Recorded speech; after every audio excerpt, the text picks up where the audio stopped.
Hello students, और सब बढ़िया। आप सभी को तो पता ही है कि भाई हमारा लेसन 2 गॉस थ्योरम चल रहा है, जिससे मैंने आपको जो है 2 टॉपिक करा दिए थे। फर्स्ट टॉपिक था हमारा वैद्युत फ्लक्स, दूसरा था गॉस की प्रमेय। अब उसी के अंतर्गत मैं आगे आपको कराने जा रहा हूं कि भाई इसमें जो है गॉस की प्रमेय हमने करा दी थी आपको। अब गॉस की प्रमेय के आगे आपके जो है गॉस की प्रमेय से जो है अनुप्रयोग निकल के आते हैं, और गॉस की प्रमेय के जो है करीबन 3-4 अनुप्रयोग हैं हमारे। अब उन अनुप्रयोग में और गॉस की थ्योरम में से कोई ना कोई एक क्वेश्चन जरूर आ जाता है बोर्ड परीक्षाओं में आपका, जो कि ये जो है बोर्ड परीक्षाओं की दृष्टि से बहुत ज्यादा महत्वपूर्ण है। इसलिए आज आपका जो है क्वेश्चन है देखिए कि आवेश के रेखीय घनत्व से क्या तात्पर्य है। आवेश के रेखीय घनत्व से क्या तात्पर्य है, उसके बाद में कहा जा रहा है कि समान रूप से आवेशित अनंत लंबाई के किसी तार के निकट वैद्युत क्षेत्र की तीव्रता का व्यंजक प्राप्त कीजिए। ये हमारा क्वेश्चन है। अब देखो इस क्वेश्चन में हमारे 2 क्वेश्चन जुड़ के आ गए कि भाई एक तो हो गया आवेश का रेखीय घनत्व, कि भाई आवेश का रेखीय घनत्व क्या है। उसके बाद में आपसे जो है तीव्रता पूछी जा रही है। देखो सबसे पहले देख लेते हैं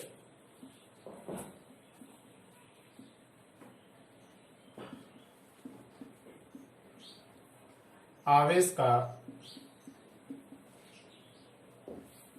रेखीय घनत्व। अब आवेश का रेखीय घनत्व क्या है, देखो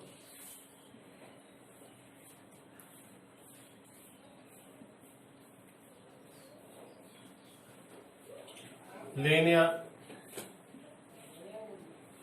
density of charge. Linear density of charge आवेश का रेखीय घनत्व। अब इसके लिए देखो परिभाषा जो है मैं आपको छोटी सी बताना चाहूंगा कि आवेश के जो रेखीय घनत्व होता है उसे हम किससे प्रदर्शित करते हैं, लैम्डा से प्रदर्शित करते हैं बेटा, कि लैम्डा इज इक्वल टू होता है Q/N। हम इसकी परिभाषा यहां से भी जो है आराम से प्राप्त कर सकते हैं। किस प्रकार से कि भाई एकांक लंबाई पर वितरित आवेश को आवेश का रेखीय घनत्व कहते हैं। एकांक लंबाई पर वितरित आवेश को आवेश का क्या कह देंगे, रेखीय घनत्व कहेंगे। थोड़ा सा देखो बड़ा करके भी देखो यहां पे हम लिख लेते हैं कि भाई यहां पे मान लिया जाए कि माना आवेश Q लंबाई स्मॉल l की रेखीय क्षण पर एक समान रूप से वितरित है, तब प्रति एकांक लंबाई पर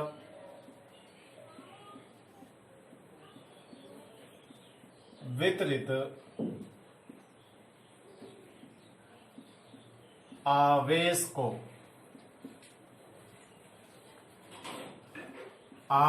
का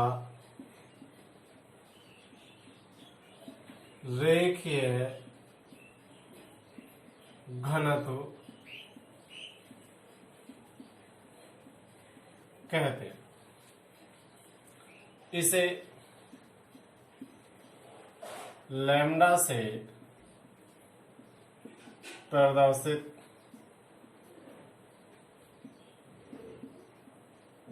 करते हैं। ठीक है, अच्छा देखो यहां पे लिख लेते हैं भाई। अतः लैम्डा इज इक्वल टू हो जाएगा Q/L। अब यहां पे देखो एक चीज और आ जाएगी, लिख लेंगे कि रेखीय घनत्व लैम्डा का मात्रक। अगर बेटा हम मात्रक निकालें तो देखो मात्रक किस प्रकार निकाल लेते हैं कि आवेश का मात्रक क्या होता है, कूलाम होता है, और लंबाई का मात्रक क्या हो जाता है, मीटर हो जाता है। तो देखो यहां से हम किस प्रकार निकालेंगे भाई, आवेश का मात्रक तो हो गया बेटा कूलाम, ठीक है, और लंबाई का मात्रक क्या आ गया बेटा, देखो मीटर। तो इसका रेखीय घनत्व का जो मात्रक हो गया वो हो गया कूलाम प्रति मीटर। अच्छा एक लाइन और देख लो भाई, यहाँ पे कभी कभी विमय पूछने के लिए आ जाती है। देखो विमय किस प्रकार निकाले कि रेखीय घनत्व लैम्डा की विमा। तो जब विमा निकालेंगे यहां से देख लो डायरेक्टली कि भाई Q अपॉन L की विमा, ठीक है। Q इक्वल टू क्या होता है भाई, IT होता है। देखो यहां से Q इक्वल टू हो जाता है IT के। अब I वैद्युत धारा एम्पियर में, A हो गया, इसका आ गया T, ठीक है। तो Q की कितनी आ गई भाई, AT हो गई, लो। और लंबाई के लिए कितनी आ जाएगी, L। अब इसे L को ऊपर ले जाएंगे हम, तो L की पावर माइनस के 1 A और कितना आ गया T। तो इस प्रकार से कि भाई हमें रेखीय घनत्व की परिभाषाएं मिल गई, रेखीय घनत्व का मात्रक भी आ गया हमारे पास, और रेखीय घनत्व की हमने बीमा भी निकाल ली। अच्छा आपको अब तो समझ में आ गया होगा क्लियर, ठीक है।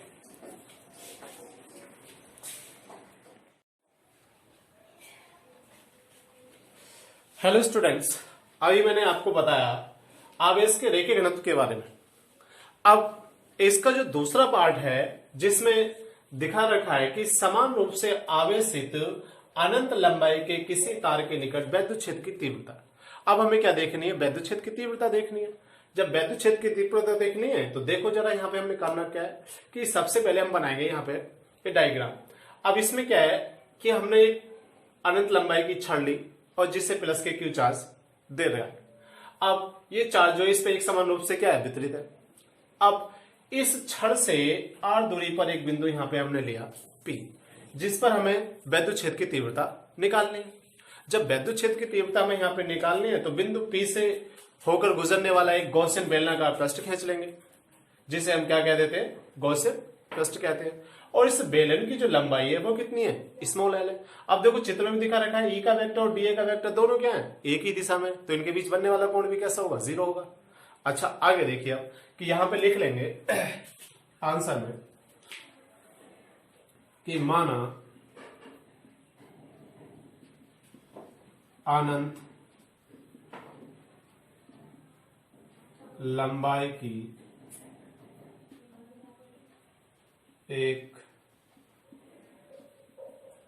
समान आवेशित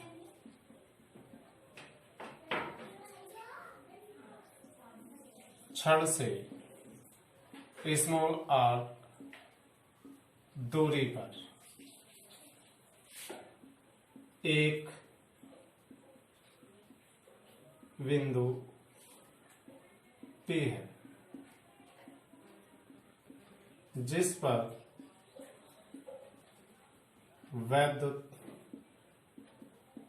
क्षेत्र की तीव्रता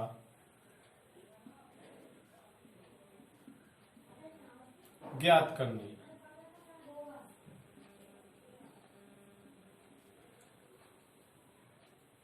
इसके लिए मानो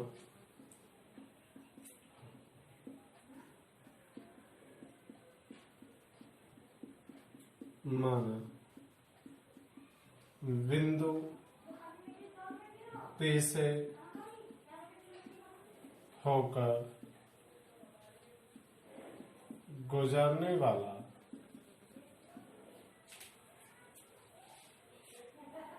स्मॉल एल लंबाई का एक बेलनाकार गॉसियन पृष्ठ लो खींचते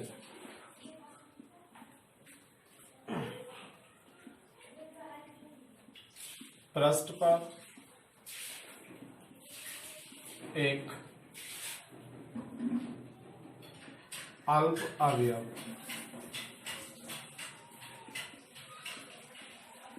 डीए के लिए ई का वेक्टर है, डीए का वेक्टर, दोनों एक ही दिशा में आता है।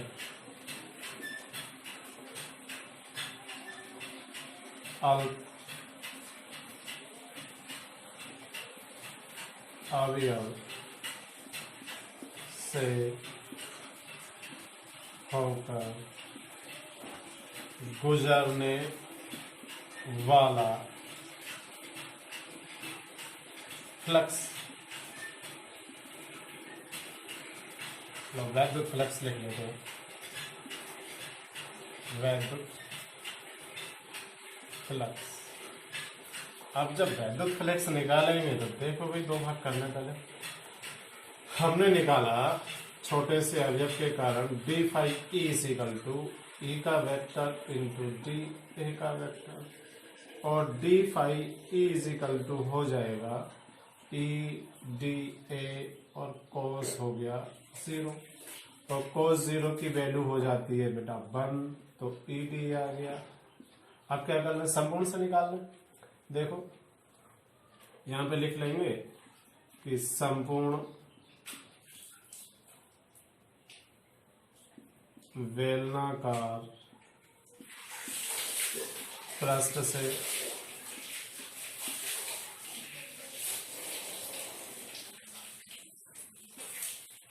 गुजरने वाला वैद्युत फ्लक्स।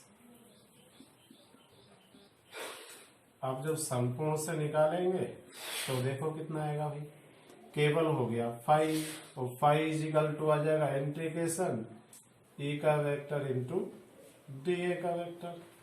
अब ई का वेक्टर इंटू डी ए के वेक्टर की वैल्यू हमने निकाली है, जिसकी वैल्यू है ई डी ए।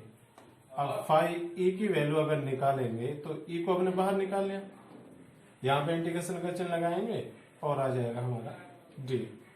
अच्छा देखो आ गया, यहाँ पे हम लिख सकते हैं कि भाई परंतु इंटीग्रेशन ए और डी ए की जो वैल्यू हो जाएगी वो आएगी 2 पाई आर एल, क्योंकि हमें पता है कि बेलन का जो बकपृष्ठ होता है वो होता है 2 पाई आर एच, लेकिन एच के स्थान पे यहाँ पे क्या है, एल है।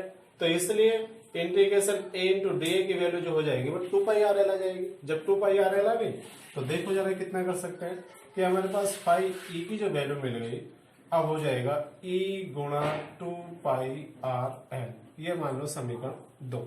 इससे पहले हमने लैम्डा वाली इक्वेशन को फर्स्ट मान लेंगे। अच्छा देखो आगे, यहां पे जब समीकरण 2 मिल गए, अब लिख लेंगे गॉस की प्रमेय से, गॉस की प्रमेय। अब जब हम गॉस की प्रमेय से देख रहे हैं तो गॉस की प्रमेय क्या होती है भाई, 5 ई इज इक्वल टू हो जाता है क्यू बटे एप्सिलॉन होता है। अब यहां पे लिख लिया जाएगा तो परंतु कि भाई समीकरण 1 से, अगर समीकरण 1 से देख रहे हैं या डायरेक्ट लिख दो परंतु, कि परंतु हमें पता है कि भाई लैम्डा बराबर होता है क्यू अपॉन एल। अगर हम क्यू की वैल्यू निकालें तो लैम्डा एल हो जाएगी, ये वैल्यू यहां रख देते हैं कि 5 ई की वैल्यू जो हो गई वो आ गई lambda L upon epsilon not. इसे मान लीजिए समीकरण 3। अब जब समीकरण 3 हो गई यहां पे लिख लेंगे समीकरण 2 व 3 की तुलना से। अब जब इसकी तुलना से हम देखेंगे तो वही हमारे पास जो वैल्यू आएगी देखो कितनी आ जाएगी। जो वैल्यू आएगी यहां पे लिख सकते हैं, 2 है हमारे पास ई गुणा 2 pi R L is equal to lambda L upon epsilon not. L से एल का काम खत्म, केवल ई की वैल्यू निकालेंगे तो ई की वैल्यू निकल के आई हमारे पास लैम्डा के बटे में आ जाएगा 2 पाई आर एप्सिलॉन 0। वैसे तो लो यहाँ पे हमारा ये फार्मूला तैयार हो गया, ठीक है, लेकिन इसे भी हम थोड़ा सा और आगे बढ़ा सकते हैं कि यदि यहाँ पे हम 2 से ऊपर गुणा कर दें और 2 से कहाँ कर दें नीचे गुणा कर दें, कुछ फर्क पड़ेगा भाई? नहीं पड़ेगा। देखो कि यहाँ पे हमने क्या करा कि E इज इक्वल टू लिख सकते हैं 1/2 है, तो इसे लिख लीजिए 4πε0। 2 से नीचे गुणा हो गई तो 4 हो गया। अब 2 से ऊपर कर देंगे 2 लैम्डा अपॉन किसके आ जाएगा, हाँ, ये फार्मूला आ जाता है हमारा अनंत लंबाई की छड़ के लिए वैद्युत क्षेत्र की तीव्रता। ठीक है, सभी को समझ में आ गया होगा भाई? चलो ठीक है भाई।